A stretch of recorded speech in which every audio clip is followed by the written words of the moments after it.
O projeto Ficha Limpa ainda está dando o que falar. O Comitê Nacional do Movimento de Combate à Corrupção Eleitoral, que foi responsável pela criação do Ficha Limpa, garante que a mudança que aconteceu no texto, aprovado ontem no Senado, não altera em nada a essência do projeto. Todos os políticos condenados pela Justiça ficam proibidos mesmo de disputar as eleições. Quem acompanhou em Brasília a entrevista dada pelo Movimento de Combate à Corrupção Eleitoral foi o repórter Rafael Mônaco. É com ele que a gente conversa agora. Oi, Rafael, boa noite. Bom, qual é a explicação dos pais do projeto? Por que essa mudança não altera em nada o projeto em si? Oi, Leilani, boa noite a todos que nos assistem. Olha, Leilani, nessa coletiva que foi dada agora há pouco lá na sede da Conferência Nacional dos Bispos do Brasil, a CNBB, estavam também o senador Demóstenes Torres, relator do projeto na Comissão de Constituição e Justiça do Senado, e também integrantes do Comitê Nacional do Movimento de Combate à Corrupção Eleitoral. E o clima dessa coletiva era um só, de que essa discussão levantada ontem teria sido uma grande tempestade em copo d'água. As explicações do senador Demóstenes Torres foram as seguintes. A primeira, de que ao longo do texto havia 4 vezes a expressão os que forem condenados, 4 vezes a expressão os que tenham sido condenados. E em um outro momento não tinha nenhuma expressão nem outra. Ou seja, eles chegaram à conclusão de que deveriam fazer uma padronização, uma harmonização do texto para evitar possíveis contradições futuramente, e então escolheram apenas um tempo verbal. Agora, inevitavelmente, esse parece ser um abacaxi que vai ser descascado pelo Tribunal Superior Eleitoral. Hoje, o presidente do TSE,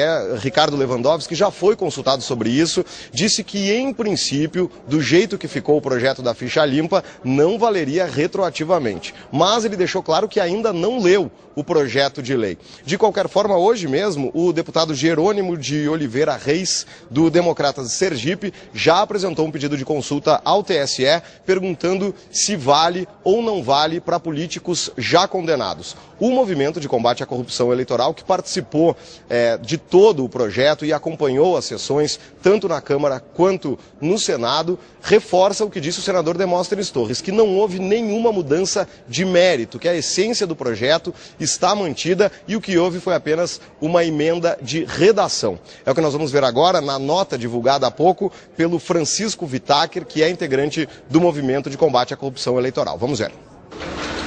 Foi feita tão somente uma emenda de redação, que não altera o texto, para uniformizar os tempos verbais utilizados nos vários dispositivos do projeto.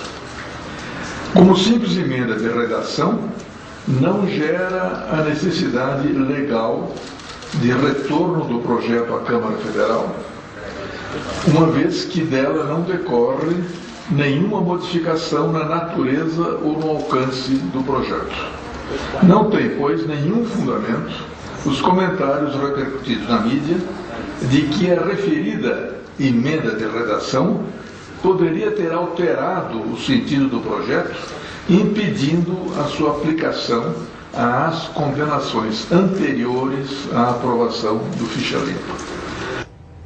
Bom, é uma questão realmente um pouco difícil de ser analisada, e por isso eu vou conversar aqui no estúdio com Gustavo Binemboim, que é professor da Faculdade de Direito da UERJ, a Universidade Estadual do Rio de Janeiro. Gustavo, antes de mais nada, obrigada pela sua participação aqui na edição das 6. Bom, você estava acompanhando aí com a gente. Há uma polêmica, uma controvérsia entre se alterou ou não alterou. Qual é a sua opinião?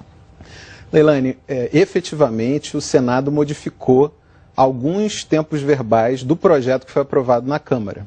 Eu não entendo nada de lei, mas eu entendo de português. E para mim, quando você altera um verbo, você altera o sentido daquela frase.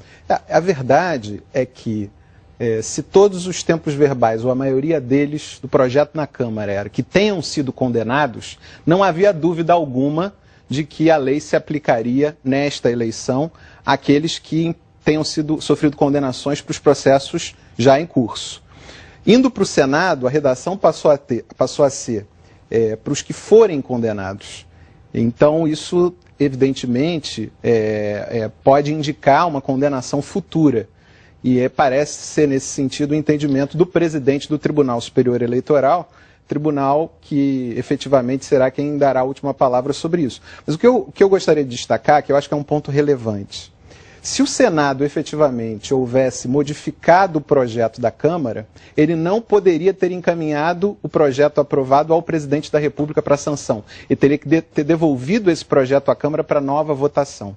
Então, se o Senado entende que não modificou o projeto da Câmara, isso pode ser um indício de que vale a intenção, quer dizer, a racionalidade do projeto aprovado na Câmara, que era de pegar os fichas sujas já para essa eleição. Exatamente. Não, que já tenham sido condenados, ainda que a decisão não tenha transitado em julgado. Agora, uma coisa é certa, há uma ambiguidade nessa interpretação. E uma lei que já nasce ambígua, ela vai passar por muitos questionamentos ainda, vai gerar muita polêmica, né? Certamente.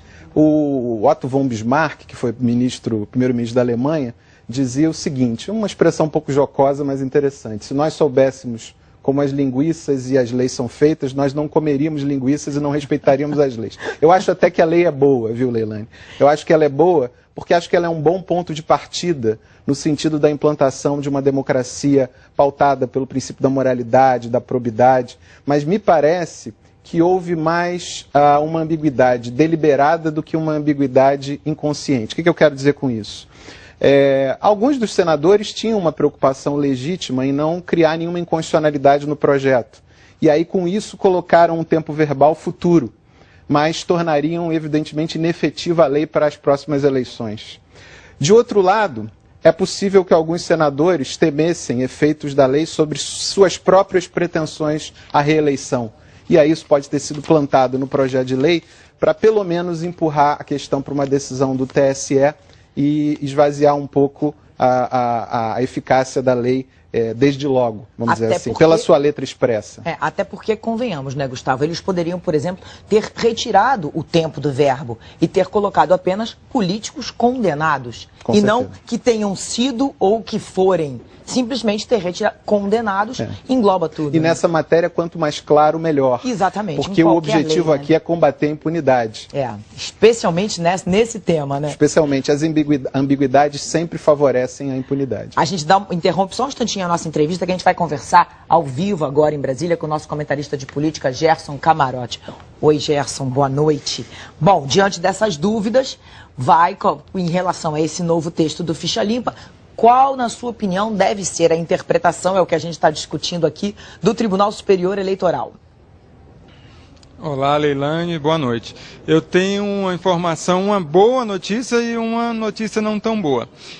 A boa notícia é que o Tribunal Superior Eleitoral, a tendência com essa mobilização da sociedade, não vai querer arcar com o ônus de deixar, pelo menos de garantir aí que falam muito do projeto, da anualidade da lei, ou seja, já passaria a valer a partir dessa eleição o projeto Ficha Limpa.